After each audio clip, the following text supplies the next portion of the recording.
Сәлем! Біз Астанадамыз, Бәйтеректің қасында қазір демалып жүрміз.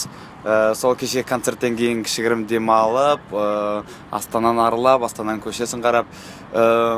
Кеше концерт өте керемет өтті, атмосферасы, аурасы өте күшті болды.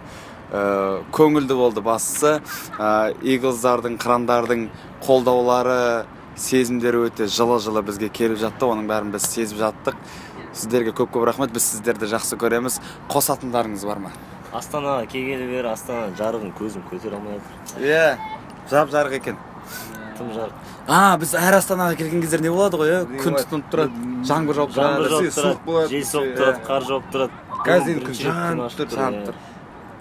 Астана бірінші рет осындай түрін көріп тұрмыз. Қиын екен. Астана мен Алматыда өткен презентацияның айырмашылықтар болды ма? Қалай ойлайсыз? Иә, айырмашылықтар болды. Мысалы, дыбыста. Мысалы, біреу Алматыда болды, біреу Астанада болды. Айырмашылық. Сосын Алматыда 5 образ болды, Астанада 2 образ болды. негізі Алматыда ашық алаңда болды, Астанада жабық болды. Тағы Біз андай кішкентай балалар сабақтан сұрайды ғой, екі рет салыстырып көріп. Негізі атмосфера жағынан қатты айырмашылық болған жоқ. Иглздар бүкіл жерде жақсы қарсы алады. Бірақ қалай айтса, техникалық ақаулықтар екі жақта екі түрлі болды. Ана жақта дыбыстан болса, мына жақта дыбыстан болыпты ғой тоже.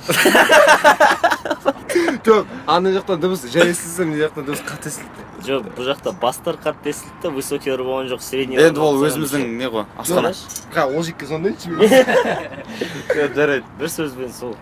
Онда қатты не жоқ. Қатты айырмашылық жоқ. Рахмет.